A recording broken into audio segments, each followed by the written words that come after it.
The cemetery gates groaned open at exactly 10 o'clock on a Tuesday morning in June 1972, and nobody noticed the man who slipped through them like smoke. Because what happened next would shatter everything Martha Kellerman thought she knew about her son's death. The Alabama heat pressed down on Pine Ridge Cemetery with the weight of wet cotton. Cicadas screamed from the oak trees, their drone mixing with the distant sound of gospel hymns drifting from the black church across the highway. The red clay underfoot still held morning dew, clinging to the polished shoes of mourners gathered around a fresh grave. 23 people stood in a loose semicircle, their heads bowed, their Sunday clothes wilting in humidity that turned the air to soup. Martha Kellerman stood closest to the casket, her gloved hands clutching a handkerchief that had long since soaked through. At 48, she looked a decade older, her face carved hollow by 3 weeks of impossible grief. Her husband James stood rigid beside her, his mill worker's shoulders squared against a pain no man should have to carry. Their son Daniel had been 24 years old. 3 weeks ago, he'd been alive. Now he was being lowered into Alabama clay, and nobody could tell them why. The official story was simple. Daniel Kellerman had drowned in the Cahaba River on May 19th. His body was found 2 days later, caught in tree roots near the old lumber mill. No witnesses, no explanation. Just a young man gone, leaving behind questions that ate at his mother like acid. Pastor Williams was midway through the 23rd Psalm when Martha saw him. A figure standing apart from the mourners, at the edge of the cemetery where the maintained grass gave way to wild honeysuckle and kudzu. He was thin to the point of gaunt, wearing clothes that looked like they'd been slept in for weeks. Dark hair hung past his collar, greasy and unkempt. His face was hidden in shadow beneath the brim of a battered felt hat, but Martha could feel his eyes on the casket. She squeezed James's arm. "Who is that?" James followed her gaze and stiffened. "Don't know. Want me to ask him to leave?" "No." Something in her chest pulled tight. "Wait." The service concluded with Amazing Grace, sung by Daniel's cousin Rebecca, in a voice that cracked on every third word. As the last notes faded, the mourners began to disperse, murmuring condolences that Martha barely heard. She kept her eyes on the stranger. He hadn't moved, hadn't approached, just stood there like a question mark against the green tangle of summer growth. Then he started walking toward her. James moved to intercept, but Martha caught his wrist. Up close, the stranger looked even worse than she'd thought. His clothes hung on a frame that seemed held together by wire and will. Dark circles bruised the skin beneath eyes that were an unsettling shade of gray, almost colorless in the June light. He smelled of wood smoke and old sweat and something metallic she couldn't place, but it was his hands that made her breath catch. They were shaking. "Mrs. Kellerman." His voice was rough, like he hadn't used it in days. "I'm sorry for your loss. Did you know my son?" The question came out sharper than she intended. The stranger's jaw worked. For a moment, she thought he might turn and walk away. Then he leaned in close enough that she could see the tiny scar above his left eyebrow, close enough that only she could hear what he said next. "I knew your son." 3 words, barely a whisper. "He saved my life." The ground tilted beneath Martha's feet. Before you keep watching, drop a comment and let us know where you're tuning in from and what time it is where you are. And if this story has already grabbed you, hit that like button and subscribe so you never miss what happens next. James was pulling the stranger back now, his voice rising. "You need to leave. This is a private service." But Martha held up her hand. "Wait." Her voice was steady despite the earthquake happening inside her chest. "What did you say?" The stranger's eyes met hers. In them, she saw something that looked like desperate honesty. "Your son Daniel saved my life, and I need to tell you why he died." The cemetery fell silent except for the cicadas and the wind moving through the oaks. Martha Kellerman stared at this ragged man who'd appeared at her son's funeral like an answer to a prayer she hadn't known how to speak. Around them, the remaining mourners had stopped their slow procession toward the parking lot, sensing that something important was happening. "You have 5 minutes," Martha said quietly. "Then I'm calling Sheriff Patterson." The stranger nodded once, sharp and grateful. "That's all I need, but not here." His eyes darted to the cluster of curious relatives. "Too many ears. There's a diner on Highway 80, the one with the blue sign. Meet me there in an hour. Come alone, or I can't tell you what you need to know." Before James could protest, before Martha could respond, the stranger turned and walked away. He moved fast, disappearing into the kudzu and oak shadows like he'd been nothing but heat shimmer and imagination. But Martha knew better, because she'd seen something in his eyes that looked exactly like her son's expression the last time she'd spoken to him, 3 days before he died. Fear mixed with determination, the look of a man carrying a secret heavy enough to drown in. What had Daniel been involved in that would send a stranger to his funeral with impossible claims? And why would that stranger risk approaching a grieving mother unless the truth was worth more than his own safety? The diner squatted beside Highway 80 like a forgotten relic, its neon sign buzzing the word "Eat" in faded blue letters that flickered every few seconds. Martha Kellerman was about to learn that some truths taste worse than burnt coffee. She'd left James at the cemetery with instructions to take the relatives back to the house. He'd protested, of course, wanted to come with her or at least follow at a distance. But something in her voice had made him stop arguing. Maybe he heard what she already knew. This conversation belonged to her alone, whatever this stranger had to say about Daniel, whatever secret her son had carried to his grave. She needed to hear it without filters or interruptions. The diner's interior smelled of bacon grease, cigarette smoke, and pine sol fighting a losing battle. Red vinyl booths lined the windows, their seats patched with duct tape. A ceiling fan pushed hot air in lazy circles. 3 people occupied the space: a waitress with tired eyes refilling sugar dispensers, a trucker hunched over coffee at the counter, and the stranger sitting in the back booth with his hat on the table and his hands wrapped around a glass of water he hadn't touched. Martha slid into the booth across from him. Up close, in the diner's fluorescent light, she could see he was younger than she'd thought. Maybe 30, maybe younger. The hard living on his face made age difficult to guess. "You came alone?" He sounded surprised. "You said it was the only way I'd hear the truth." Martha folded her hands on the Formica tabletop. "So talk. You have 5 minutes before I decide you're either crazy or cruel."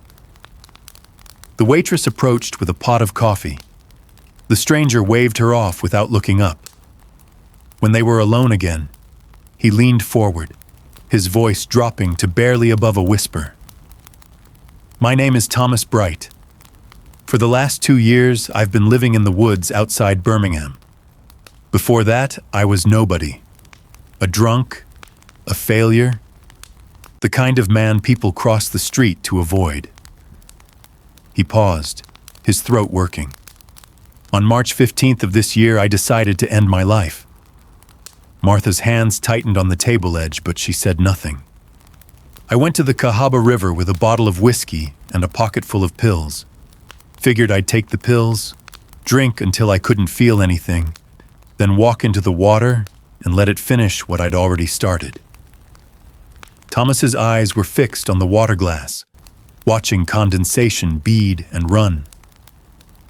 I'd picked a spot near the old lumber mill. Remote. Nobody ever went there. Or so I thought. He finally looked up at her, and Martha saw something in his expression that made her chest ache. Guilt. Raw and bottomless. Your son was there. Daniel. He was fishing off the mill dock, just sitting there peaceful as Sunday morning. When he saw me stumbling toward the water with pills in my hand, he knew. Don't ask me how, but he knew exactly what I was planning. What did he do? Martha's voice came out hoarse. He stopped me. Thomas's hands were shaking again. Not with force, not with preaching. He just sat me down on that dock and talked to me for 6 hours. Told me about his life, his family, his plans. Made me eat half his lunch. Made me drink water. Made me promise I'd stick around at least one more day to see if things looked different in the morning. The diner felt very small suddenly, the air thick with grief and revelation. But that's not all he did. Thomas reached into his jacket and pulled out a worn notebook, its cover stained and warped. He gave me this, said it was full of blank pages, and that blank pages were better than no pages. Said I should write down one thing every day that I wanted to live for, even if it was just the taste of coffee or the way sunlight looked through trees. He pushed the notebook across the table. Martha picked it up with trembling hands. The pages weren't blank anymore. They were filled with cramped handwriting, each entry dated. March 16th. The way rain sounds on a tin roof. March 17th. A dog that followed me for half a mile and didn't bark. March 18th. Thomas didn't die yesterday. He saved your life, Martha whispered. Yes, ma'am, Thomas's voice cracked. And then I got him killed. The confession hung in the air like smoke. Outside, a truck roared past on the highway, rattling the diner's windows. The waitress dropped a spoon behind the counter with a clatter that made them both flinch. But Martha couldn't look away from Thomas Bright's face. Couldn't move. Couldn't breathe around the question forcing its way up her throat. How? The word came out like a stone. Thomas closed his eyes. Because after that day by the river, I didn't leave. I should have. I should have gotten out of Alabama, started fresh somewhere nobody knew me. But I didn't. I stayed in those woods, living rough, checking in with Daniel once a week like he'd made me promise. And someone saw us together. He opened his eyes again, and this time Martha saw fear there. Real fear. Someone who didn't want anyone knowing what I'd witnessed 3 months before Daniel found me. Something I'd seen in those woods that I wasn't supposed to see. Martha leaned forward, her voice sharp. What did you see? But Thomas was already standing up, his eyes locked on something beyond the diner's windows. A car had pulled into the lot. A dark sedan with government plates and 2 men in the front seat who weren't moving, weren't getting out, just sitting there watching the entrance. I can't. Thomas grabbed his hat. If they see me talking to you, you're in danger too. Wait. Martha reached for his arm, but he was already backing away. Meet me tonight, midnight. The lumber mill dock where I met Daniel. His voice was urgent, desperate. I'll tell you everything, but right now, you need to get out of here and pretend this conversation never happened. What secret had Thomas witnessed that was worth killing for? And how many other people knew that Martha's son had died protecting a stranger's dangerous truth? The lumber mill had been abandoned since 1968, its skeleton of rusted machinery standing sentinel over the Cahaba River like a monument to decay. By midnight, Martha Kellerman would understand why some monuments should never be disturbed. She'd spent the afternoon in a fog, going through the motions of accepting casseroles and condolences from neighbors who filled her living room with their careful sympathy.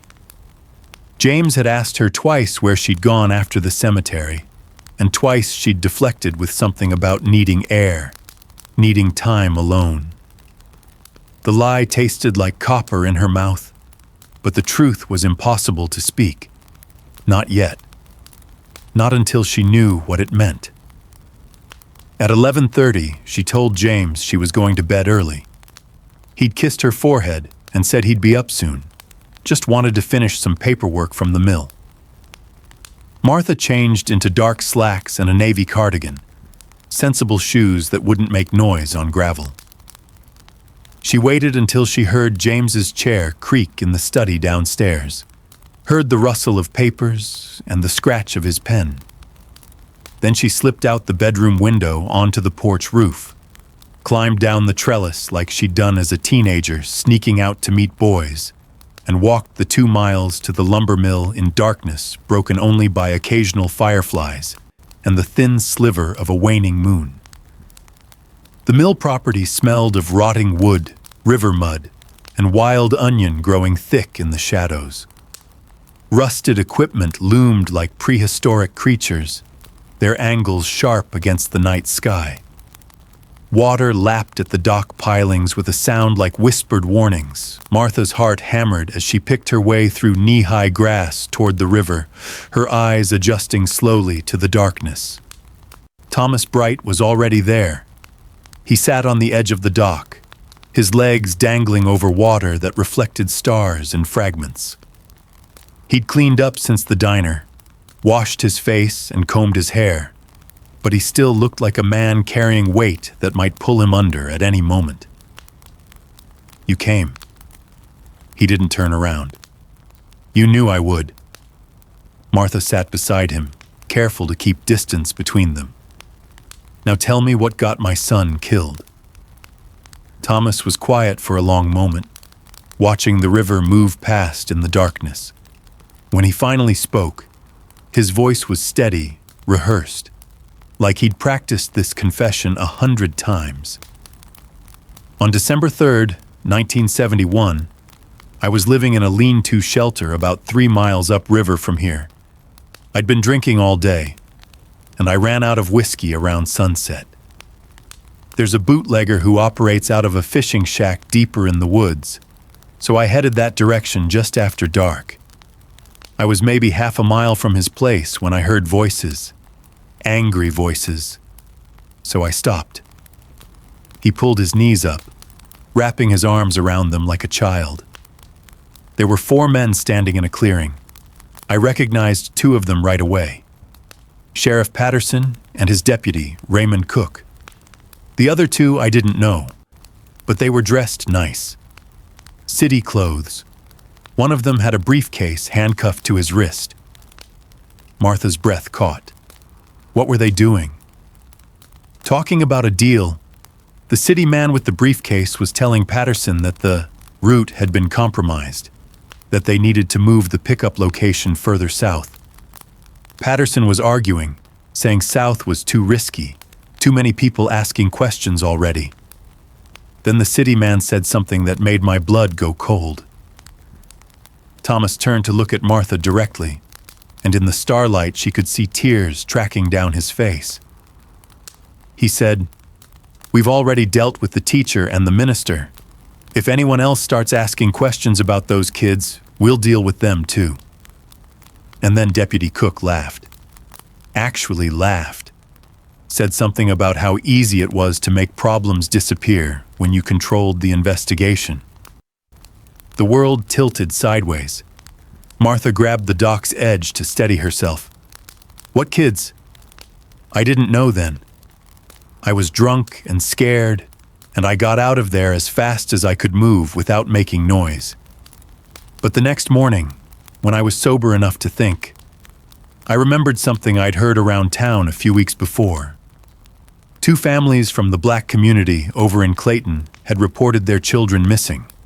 A girl, 13, and a boy, 15. The sheriff's department said they'd probably run away, went north looking for work. Case closed. Martha's hands went numb. Dear God. There was a teacher, too, Gerald Thompson. He'd been asking questions about those kids, writing letters to the state police, making noise. They found his car in the river in January. Said he must have lost control on a wet road. And Reverend Marcus Hill from the AME church, the one who'd been helping the family's search. Heart attack in February, at 41 years old. The pieces were falling into place with sickening clarity. Martha thought of Sheriff Patterson at the funeral today, his hand on her shoulder, his voice smooth with practiced sympathy. If there's anything I can do, Martha, anything at all. You told Daniel what you saw. Not at first. Thomas wiped his face with the back of his hand. When he found me in March, stopped me from killing myself, I didn't tell him anything. I was too scared, too ashamed. But he kept checking on me week after week, bringing me food, making sure I was okay. And in May, he noticed I was getting worse. Drinking more, having nightmares. He sat me down right here on this dock and told me that whatever I was carrying, I didn't have to carry it alone. His voice broke completely. So I told him, every word. And your son, he didn't hesitate for even a second. He said we were going to the FBI, said we'd bypass the local police entirely, go straight to the federal building in Birmingham. He said those families deserved justice, and those children deserved to be found. But you never made it to Birmingham.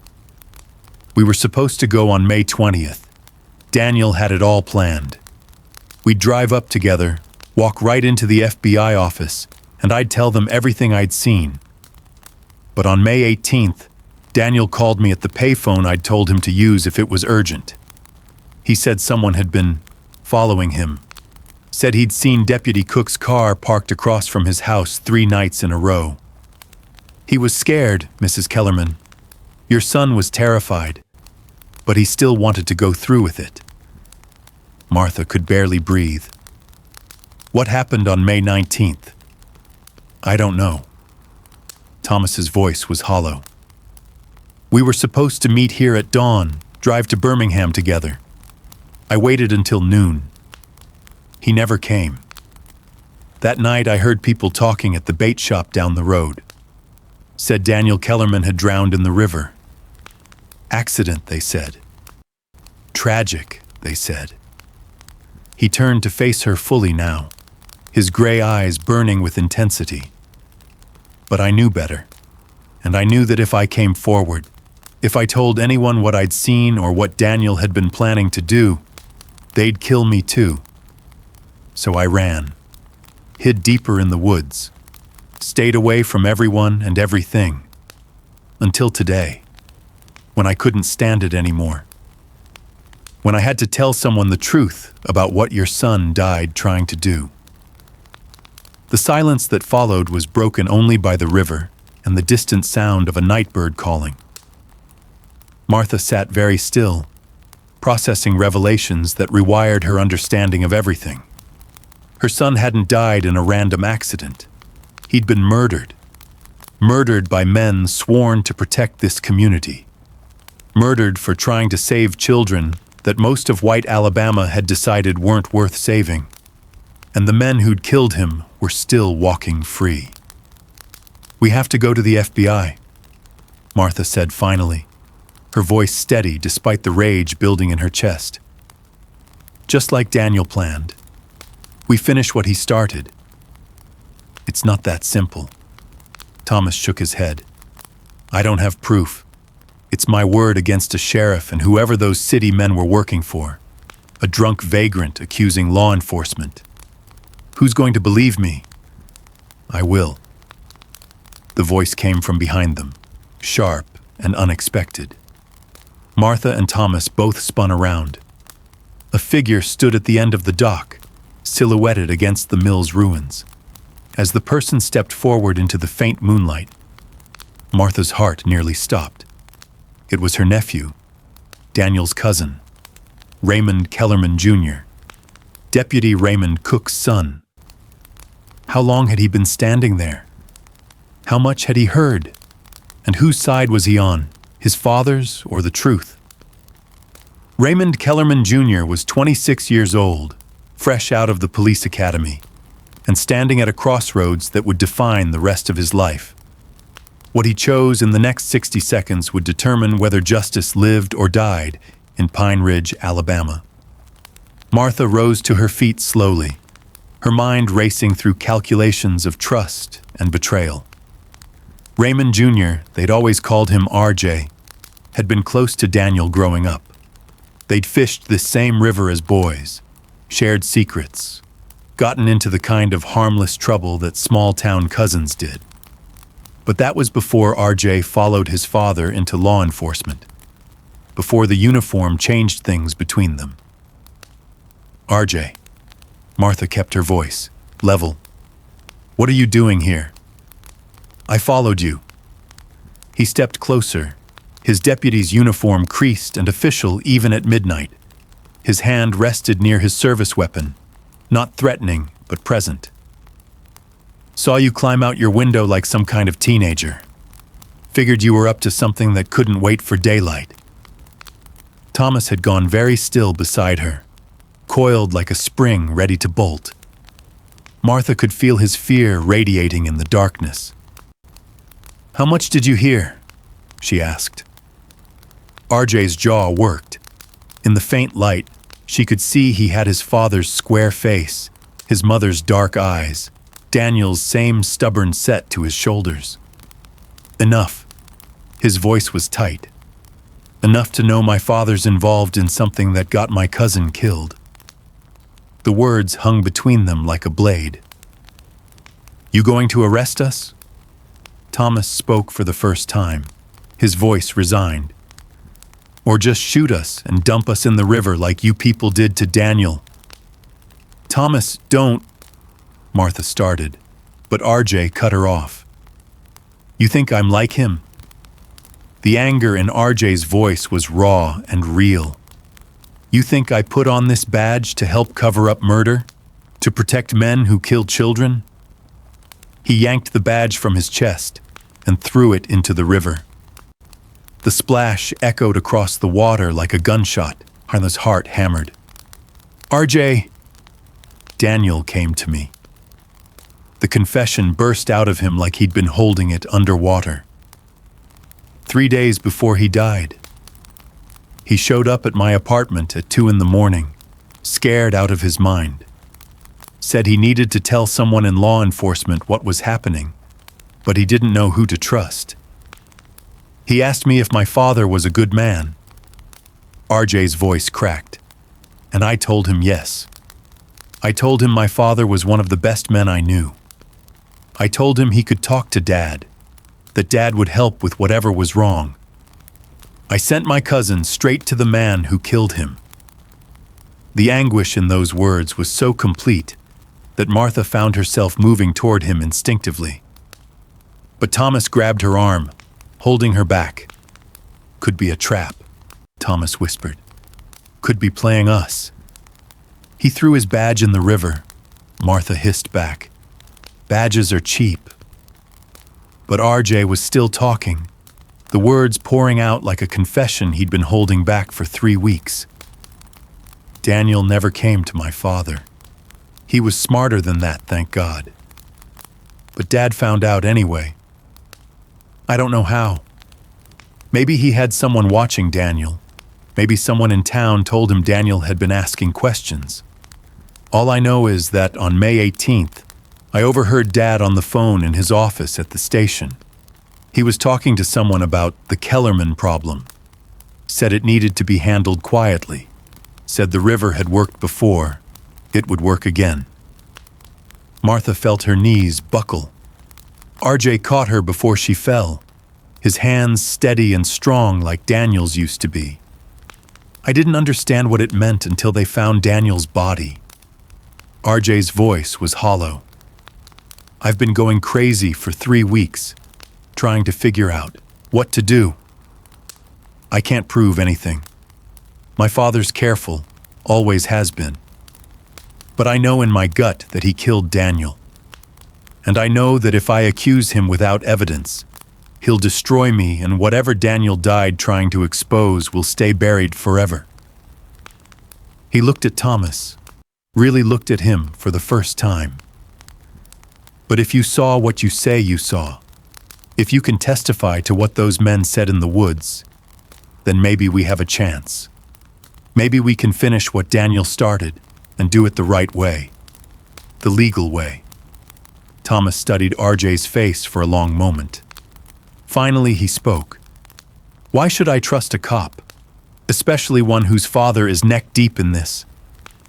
Because I loved Daniel too. RJ's voice was fierce. Because he was more than my cousin, he was my brother. And because I took an oath to protect and serve. And that oath meant something to me, even if it doesn't mean anything to my father. The three of them stood in a triangle on the dock, connected by grief and purpose, and the ghost of a young man who died trying to save strangers. Martha made the decision for all of them. We go to Birmingham tomorrow. All three of us. We walk into the FBI office and we tell them everything. Thomas's testimony, RJ's suspicions about his father, and Daniel's plan that got him killed. We give them enough to start a real investigation. They'll come after us, Thomas said quietly. The minute they know we're talking, they'll try to stop us. Let them try. Martha's voice was steel. My son died protecting the truth. I'll be damned if I let that truth die with him. RJ nodded slowly. We'll need to be smart about this. My father can't know I'm involved until we're already in Birmingham, already on record. If he suspects, he'll either kill us or destroy whatever evidence we might. The shot came from the darkness beyond the mill. The bullet took RJ in the shoulder, spinning him around and dropping him to the dock with a cry of pain. Martha screamed. Thomas grabbed her and pulled her down as two more shots punched through the space where they'd been standing, wood splinters exploding from the dock's edge. Move! Thomas was dragging her toward the water. Now! Another shot. This one so close, Martha felt the heat of it passing her cheek. She dove into the Cahaba River with Thomas beside her, the cold water closing over her head like a fist. Behind them, RJ was trying to crawl toward cover, leaving a dark trail of blood on the weathered boards. Martha surfaced, gasping. Thomas's hand locked around her wrist as he pulled her downstream, using the current and darkness as cover. She looked back once and saw a figure emerge from the mill's ruins, walking calmly toward where RJ lay wounded and exposed. Even in darkness, even from 50 yards away, she recognized Deputy Raymond Cook's silhouette, and she understood with terrible clarity that the man had just shot his own son to keep his secrets buried. The Cahaba River in June runs cold from underground springs, and Martha Kellerman had never been a strong swimmer. Within 2 minutes, she would understand that survival sometimes requires letting go of everything you thought you knew about yourself. Thomas's grip on her wrist was iron tight as the current pulled them downstream, away from the gunshots, away from the dock where RJ lay bleeding. Martha's lungs burned. Her waterlogged clothes dragged at her like hands trying to pull her under. The cardigan she'd chosen for its dark color now felt like a straitjacket, the fabric heavy and constricting. Breathe, Thomas gasped beside her. Use the current. Don't fight it. Another shot cracked through the night, but it was distant now, poorly aimed. The river had carried them around a bend where willow trees hung low over the water, their branches creating a curtain between the mill and their escape. Thomas angled toward the far bank, pulling Martha with him into shallower water where their feet could touch bottom. They crawled onto the muddy shore like survivors of a shipwreck, coughing and shaking. Martha's hands were scraped raw from tree roots, her clothes plastered to her body, river water streaming from her hair. But she was alive. "RJ," she gasped, "we have to go back." "We can't." Thomas's voice was firm despite his own exhaustion. "If we go back, Cook kills us too. The only way we help RJ now is by staying alive long enough to expose what's happening." "He shot his own son." Martha's voice broke on the words. "What kind of man?" "The kind who's killed before and will kill again to protect himself." Thomas was already moving, pulling her to her feet. "We need to get off this riverbank. Cook will search downstream once he's finished with RJ. We have maybe 10 minutes head start." The reality of their situation crashed over Martha like another wave of cold water. They were fugitives now, hunted by a corrupt sheriff's department in a county where law enforcement wrote the rules, and the only witness who could corroborate Thomas's story was bleeding out on a dock, if he wasn't already dead. "Where do we go?" she asked. Thomas was quiet for a moment, thinking. When he spoke, his voice carried a certainty that surprised her. "There's someone who can help. Someone who's been trying to fight this corruption longer than either of us knew it existed." "Who?" "Sarah Thompson, the widow of the teacher they killed." They moved through the woods parallel to the river, staying off trails, using moonlight and instinct to navigate terrain that Thomas knew from 2 years of living rough. Martha's legs ached, her lungs burned, but she kept moving. Behind them, she heard the distant sound of vehicles, searchlights cutting through the darkness near the mill. "How do you know Sarah Thompson will help us?" Martha whispered. "Because 3 months ago, I left an anonymous note at her door. Told her what I'd seen that night in the woods, that her husband hadn't died in an accident. I didn't sign it, didn't give her any way to find me. But I needed someone to know the truth, even if I was too much of a coward to come forward myself." He pushed through a thicket of blackberry bushes, holding the branches back so Martha could pass. 2 weeks later, I found a note tucked under a rock at my camp. She'd somehow figured out where I was staying. The note said, "If you're real, if you're telling the truth, leave me proof. Otherwise, you're just another cruel person tormenting a widow." So I left her the name of the bootlegger who operates near where I saw the meeting.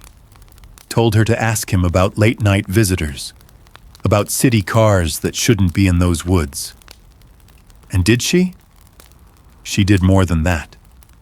Thomas smiled grimly. She started her own investigation. Quiet, careful, smart. She's been documenting everything she could find about the missing children, the deaths that were ruled accidental, the patterns that only make sense if you're looking for corruption. She's been building a case even though she had no legal standing to do it. They emerged from the woods onto a dirt road. Thomas oriented himself by the stars, then turned south. "Her house is 2 miles this way. If we can make it there before Cook finds us, we might have a chance." They walked in silence for 10 minutes, staying in the drainage ditch beside the road, ready to hide at any sound of approaching vehicles. Martha's mind kept circling back to RJ on that dock, the dark bloom of blood on his shoulder, the look of shock on his face when he realized his father had pulled the trigger. "Do you think he's alive?" she asked finally. Thomas didn't answer immediately. When he did, his voice was gentle. "I think a man who'll shoot his own son is a man who'll finish the job. I'm sorry, Mrs. Kellerman. I know he was family." The grief was a physical weight in Martha's chest. First Daniel, now RJ. 2 young men destroyed by secrets they'd tried to expose. How many more people would die before this ended? "They're not going to get away with this," she said, and the fury in her voice surprised them both. "Whatever it takes, however long it takes, I'm going to see justice done for my son, for RJ, for those missing children, and everyone else who died trying to do the right thing." That's what Daniel said too. Thomas's voice was quiet. "The last time I saw him, he said some fights are worth dying for, but more importantly, they're worth living for. Worth standing up and refusing to back down even when the whole world tells you to sit down and be quiet." Sarah Thompson's house appeared like an answered prayer. A small white bungalow set back from the road, surrounded by a garden that even in darkness looked well tended and loved. A single light burned in the front window, warm and welcoming. Or it would have been welcoming, if not for the police cruiser parked in the driveway. Martha and Thomas froze at the edge of the property. Through the window, they could see shadows moving inside. 2 figures, maybe 3. One of them tall and angular in a way that Martha recognized, even in silhouette. Deputy Raymond Cook had beaten them here, and he was inside with the one person who might have been able to help them prove the truth. Sarah Thompson opened her front door with a shotgun in her hands and grief carved into every line of her face. The next 15 minutes would prove that sometimes the most dangerous people are those who have nothing left to lose. "Get inside." Her voice was low and urgent, the shotgun barrel never wavering from the direction of the police cruiser. "Both of you, now." Martha and Thomas didn't hesitate. They scrambled across the lawn and through the door. Sarah locked it behind them, then moved to the window, keeping the curtains cracked just enough to watch the driveway. "That's Deputy Cook's vehicle," Sarah said, "but he's not in it. He was here 20 minutes ago, asking questions about whether I'd seen any suspicious people in the area. Said there'd been an incident at the lumber mill. Said a dangerous vagrant had attacked someone and might be heading this way. He shot his own son." Martha's voice was raw. "RJ tried to help us and his father shot him." Sarah's jaw tightened, but her eyes never left the window. "RJ's alive. Barely.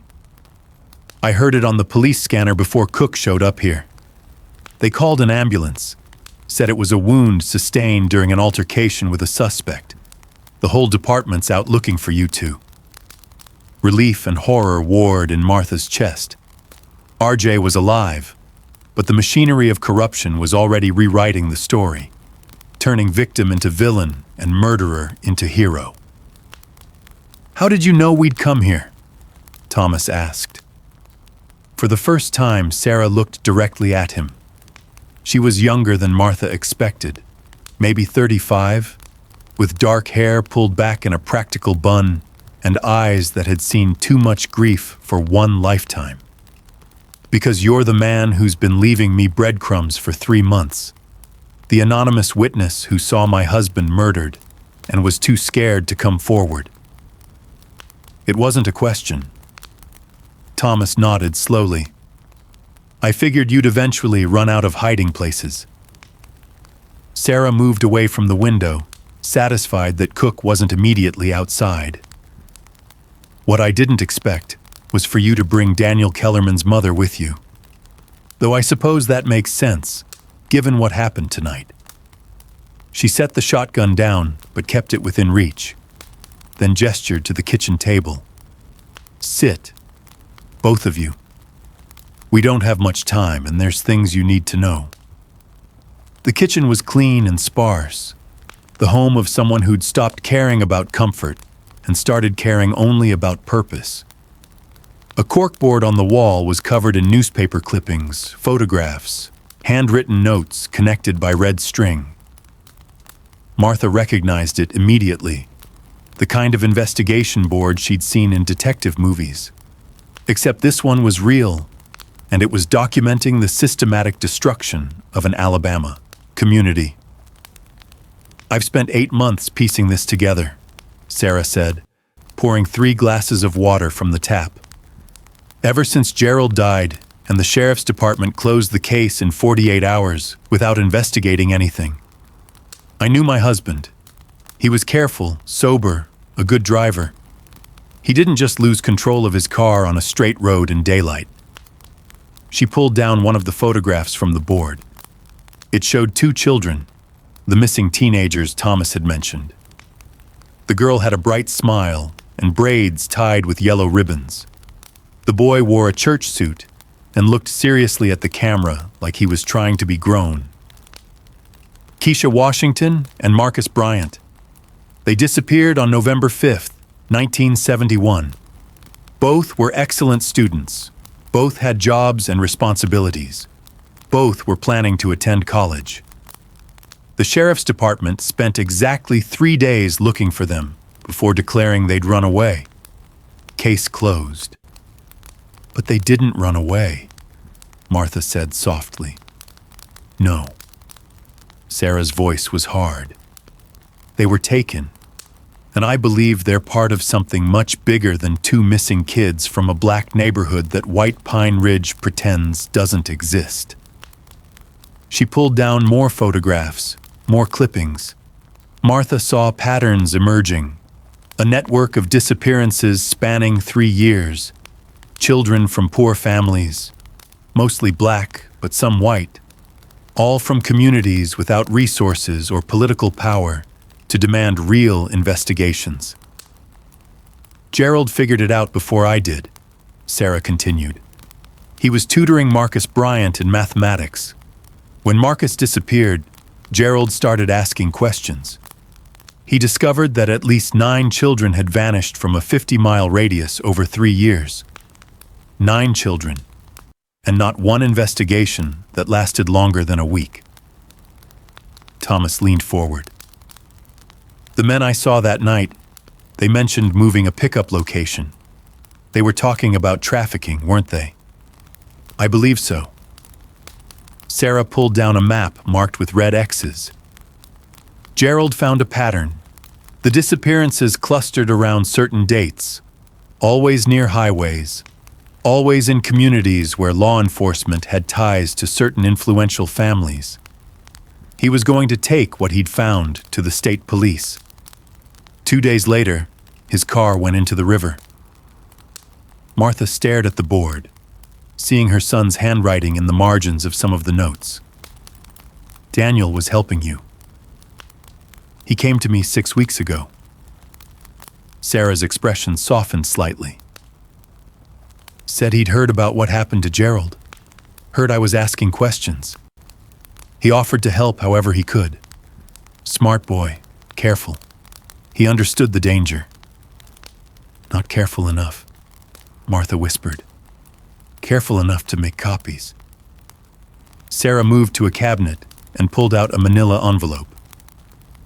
Everything you see on that board, Daniel photographed and documented. He told me if anything happened to him, I should find a way to get this information to someone who could act on it.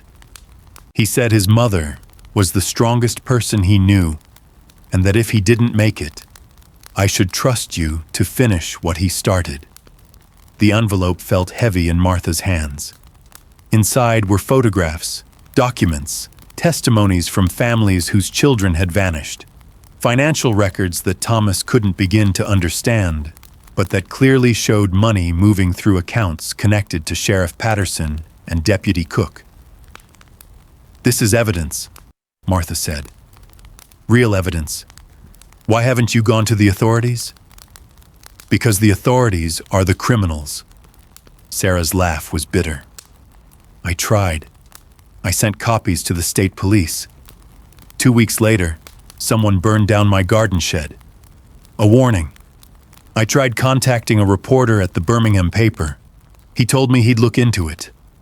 3 days later, he called back and said there was no story there, that I was a grieving widow seeing conspiracies where none existed. Someone got to him. She sat down heavily, exhaustion showing through her determined facade. We're fighting people with unlimited resources and no conscience, Mrs. Kellerman. People who've built a system that protects itself by making sure anyone who asks questions either stops asking or stops breathing. Your son understood that. He also understood that sometimes the only way to fight a corrupt system is to burn it down and build something better from the ashes. The sound of vehicles outside made them all freeze. Through the window, Martha saw headlights. Multiple vehicles, at least 4, pulling onto Sarah's property with the coordinated precision of a planned raid. "They found us," Thomas said quietly. Sarah was already moving, grabbing the envelope from Martha and stuffing it into a leather satchel, along with more documents from drawers Martha hadn't seen her open. "There's a root cellar under the kitchen floor. It leads to a tunnel my grandfather built during Prohibition. Opens up a quarter-mile away in the woods near the Baptist church." "What about you?" Martha asked. Sarah picked up her shotgun and smiled, but there was no humor in it. "I'm done running. I'm done hiding. If Raymond Cook wants to add another murder to his list, he's going to have to do it in front of witnesses with documentation." She shoved the satchel into Thomas's arms and pulled up a section of the kitchen floor that Martha hadn't realized was a hidden door. Darkness yawned beneath, smelling of earth and old stone. "Go. Get that evidence to Birmingham. There's a federal prosecutor named Mitchell Hayes who can't be bought. His office is at..." The front window exploded inward. Gas canisters rolled across the floor, spewing white smoke. Men's voices shouted commands. Sarah shoved Martha toward the cellar entrance, then turned to face whatever was coming through her door. The last thing Martha saw before Thomas pulled her into the darkness was Sarah Thompson standing in her kitchen with a shotgun raised, a widow who decided that some truths were worth dying to protect. And the first gunshot that echoed above them as they ran through the tunnel told Martha that Sarah had just paid that price. The tunnel smelled of century-old limestone and the accumulated darkness of everything buried and forgotten. By the time Martha Kellerman and Thomas Bright emerged into pre-dawn light, they would carry the weight of 3 deaths and the hope of 9 missing children on their shoulders. They ran through the underground passage with Thomas leading, one hand on the tunnel wall, the other clutching the satchel that contained Sarah Thompson's life's work. Behind them, the sounds of the raid faded to a distant rumble, then silence. Martha's lungs burned, her wet clothes chafing with every step, but she didn't slow down, couldn't slow down. Because Sarah had just sacrificed herself to buy them time, and stopping now would make that sacrifice meaningless. The tunnel ended at a wooden ladder leading up to a trap door. Thomas climbed first, pushing the door open carefully, checking for threats before helping Martha up. They emerged in a grove of pine trees behind Pine Ridge Baptist Church, the white steeple visible through the branches, catching the first gray light of approaching dawn. "We need a car," Thomas said, already moving toward the church parking lot. "And we need it now. Cook will have roadblocks up within the hour." "We can't steal a car from a church," Martha protested, even as she followed him. "Would you rather we turn ourselves in?" Thomas's voice was sharp with exhaustion and grief. "Sarah died so we could get this evidence to Birmingham. I'm not letting that be for nothing." They found a 1968 Ford pickup with keys hidden under the floor mat, a small-town habit that suddenly felt like Providence. Thomas drove while Martha clutched the satchel and watched the road behind them for pursuit. They took back roads, avoiding Highway 80, cutting through farmland and forest as the sun rose over Alabama in shades of gold and crimson. "Tell me about Daniel," Thomas said after 20 minutes of silence. "Tell me who he was before all this." Martha was quiet for a moment, surprised by the request. Then she began to talk, and found she couldn't stop. She told Thomas about Daniel as a boy, curious and kind, the type of child who brought home injured birds and stayed up all night nursing them back to health. About Daniel as a teenager, questioning everything, reading books about civil rights and social justice, arguing with his father about fairness and what it meant to be a good man. About Daniel as a young adult, working at the lumber mill to save money for college, teaching himself to fish in the Cahaba River, dreaming of becoming a lawyer who could help people nobody else wanted to help. He told me once that the measure of a society is how it treats its most vulnerable members, Martha said, her voice thick with memory and grief. Said he didn't want to be the kind of person who looked away when something was wrong just because it was easier. I told him the world would break his heart. He said at least his heart would be broken for the right reasons. Thomas's hands tightened on the steering wheel. He saved my life, Mrs. Kellerman. Not just that day on the dock, but every day since.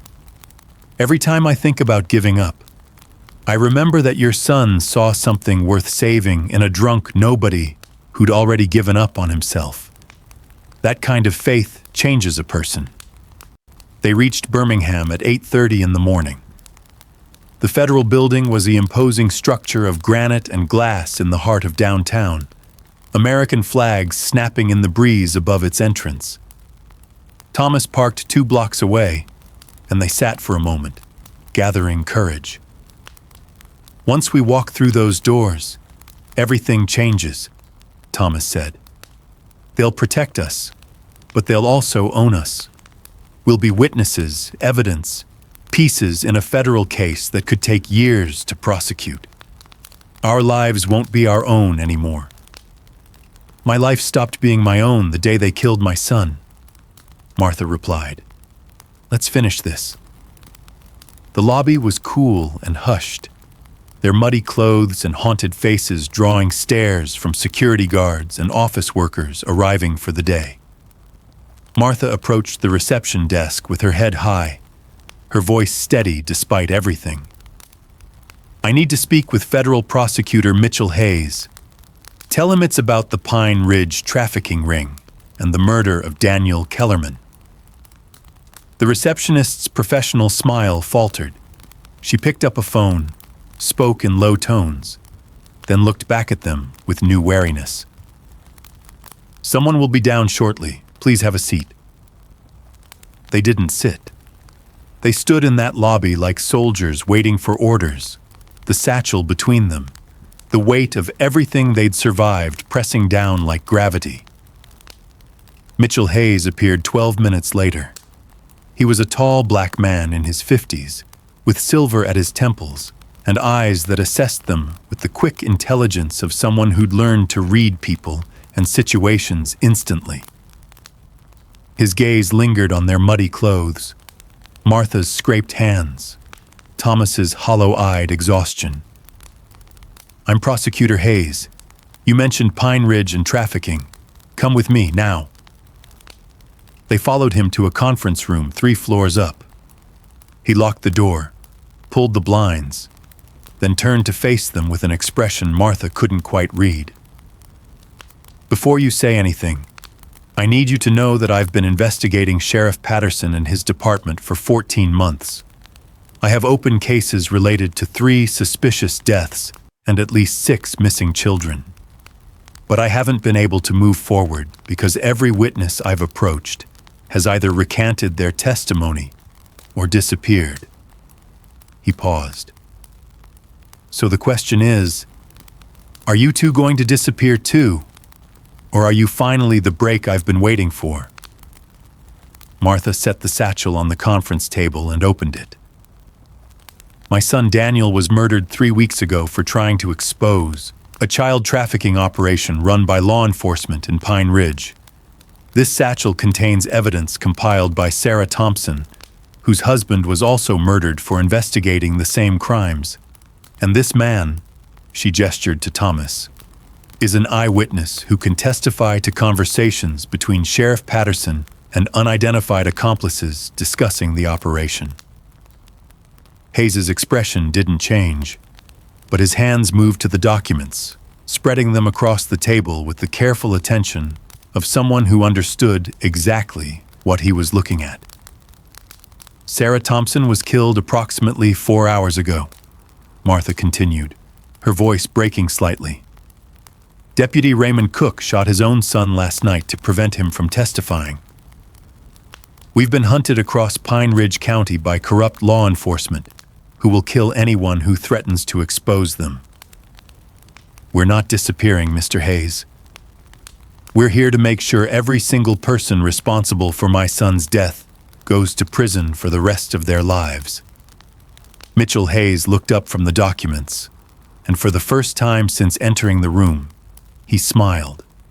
It was a grim smile, but genuine. Then let's get to work.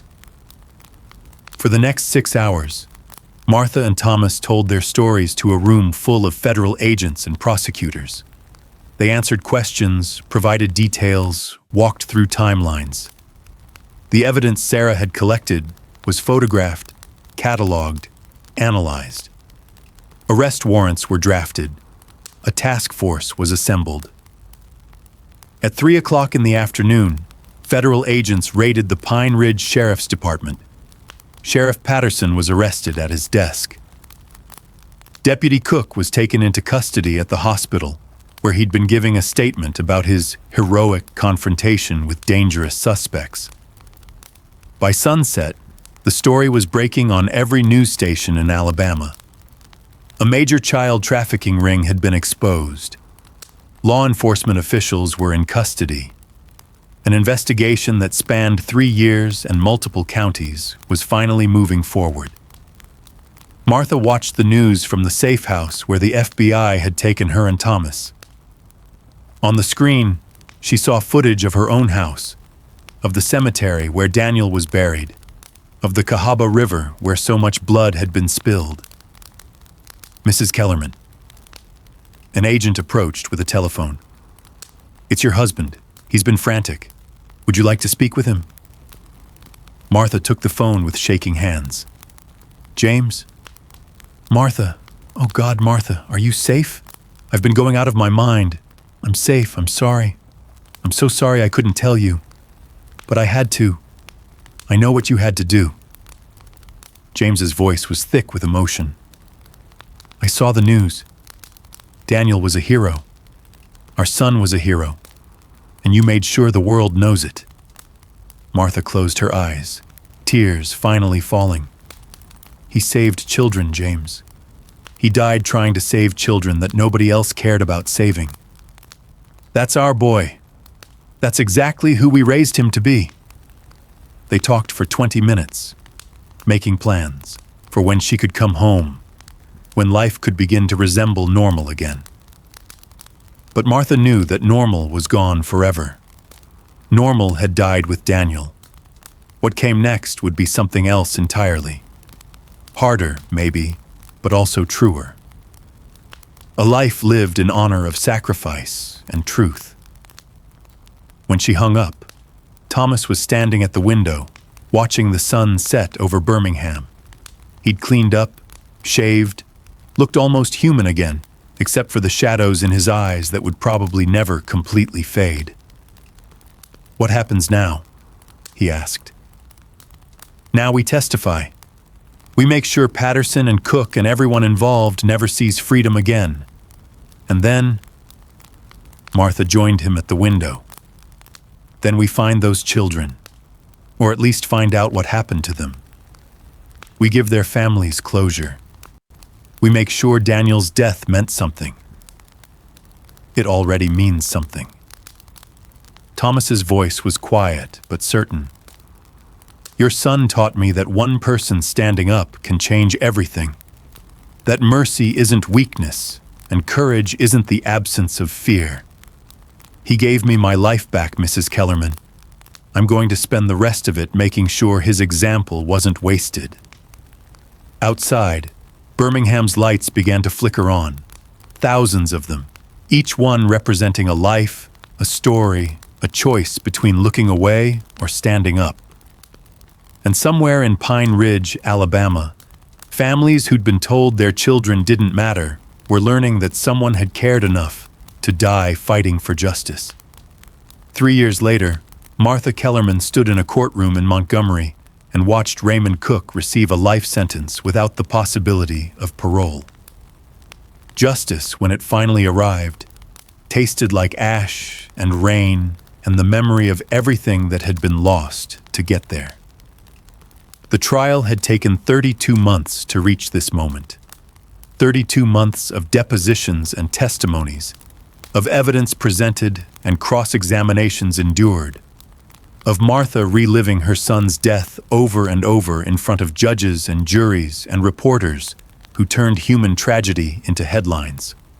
Sheriff Patterson had been sentenced 6 months earlier, 2 consecutive life terms plus 80 years. 4 other law enforcement officers from surrounding counties had been convicted on related charges. The network had been larger than anyone initially suspected, reaching into 3 states and involving dozens of complicit officials. But the children were still missing. Keisha Washington and Marcus Bryant. 7 others whose names Martha now knew by heart, whose photographs she kept in a folder she carried everywhere. Despite the convictions, despite the confessions extracted through plea deals, nobody would say where the children had been taken or what had happened to them. That silence was its own kind of cruelty, leaving families suspended between hope and grief with no way to properly mourn or move forward. Martha left the courthouse with Thomas beside her. He'd cleaned up well over 3 years. Steady work as a carpenter, a small apartment in Birmingham, regular meetings with a therapist who was helping him address the alcoholism and depression that had nearly claimed his life. He still carried Daniel's notebook, the pages now filled with hundreds of entries.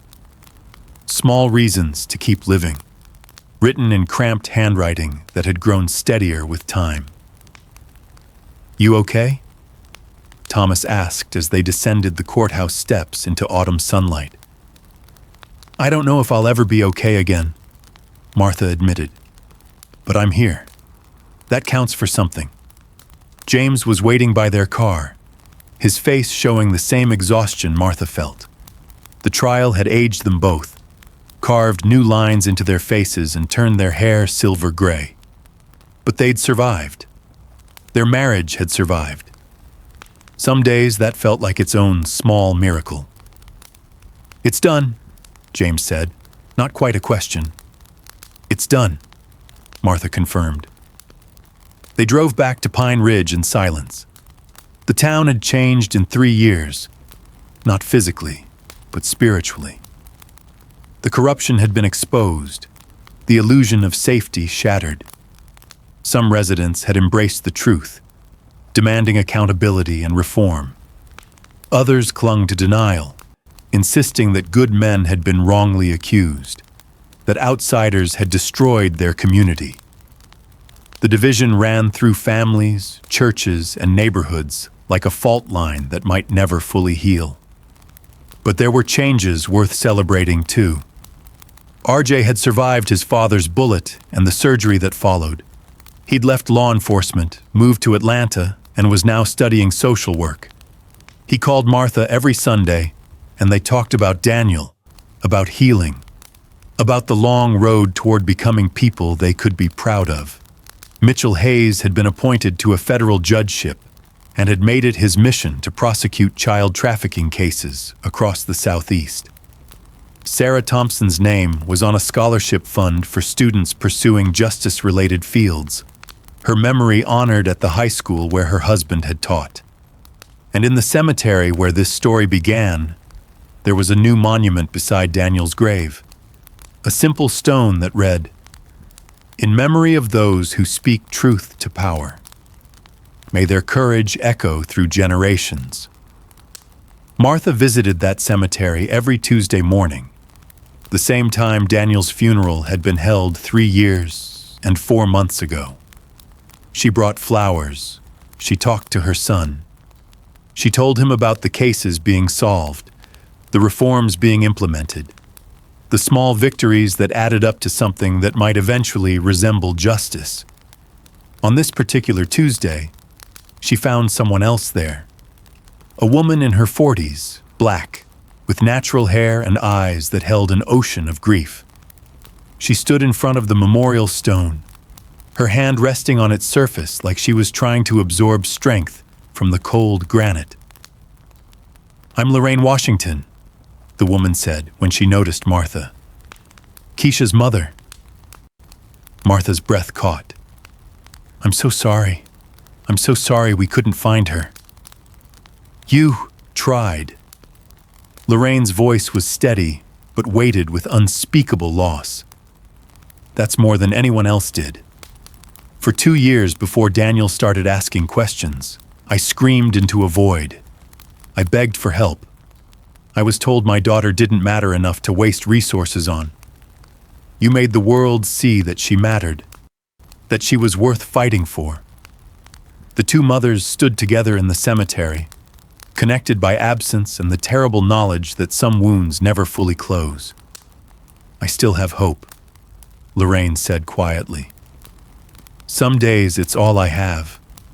Hope that maybe Keisha's alive somewhere, that maybe she'll find her way home, or at least that someday I'll know what happened, and I can finally let myself grieve properly." Martha took Lorraine's hand. "Then we'll keep hoping together, and we'll keep pushing for answers, as long as it takes." They stayed there until the sun climbed high.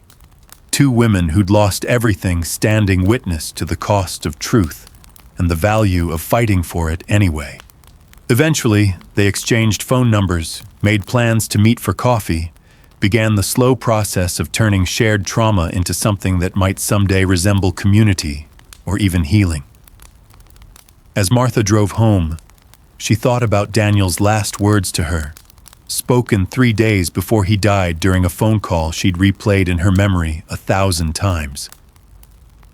"Mom, if something happens to me, I need you to know that I'm not scared. I'm doing something that matters, something that might make a real difference. And if it goes wrong, I need you to promise you won't let them bury the truth with me." She'd kept that promise. The truth had been excavated, exposed, prosecuted, but the cost had been almost unbearable. That evening, Martha sat on her front porch as fireflies began to flicker in the gathering dusk. Thomas had joined her and James for dinner. A weekly tradition now. This small family they'd built from grief and survival. Inside, she could hear James washing dishes and humming something tuneless but comforting. "Do you ever wonder if it was worth it?" Thomas asked. "Everything we lost, everything that got destroyed. Do you ever wish we'd just stayed quiet?" Martha was quiet for a long moment, watching darkness settle over the land her son had loved. "Every single day," she admitted. "And every single day, I remember that 9 families had their children stolen, and nobody cared until Daniel decided their lives mattered as much as any white child from a wealthy family. That's the world we're trying to change. One that measures the value of human life by skin color and zip code. So yes, I wish things had been different. I wish my son was alive. But I don't wish we'd stayed quiet." Thomas nodded slowly. "He'd be proud of you, of what you've become. He'd be proud of you too. You're not the man he found on that dock anymore. Neither are you the woman you were 3 years ago." It was true. Martha Kellerman had been a mill worker's wife, a mother, a woman who kept her head down and didn't make waves. Now she was a victim's advocate, a public speaker, someone who testified before state legislatures about trafficking and corruption. She'd found purpose in her pain, meaning in her loss. But she'd trade it all in a heartbeat for one more day with her son. The stars emerged one by one, ancient light traveling impossible distances to reach this small Alabama porch. Somewhere out there, Martha hoped, 9 stolen children might be looking at the same stars, might know somehow that people were still searching, still fighting, still refusing to forget them. And somewhere in the darkness, the legend persists, that on quiet Tuesday mornings in Pine Ridge Cemetery, people still see a ragged stranger standing by the memorial stone, keeping vigil for the dead and the missing, refusing to let their stories fade into forgotten history.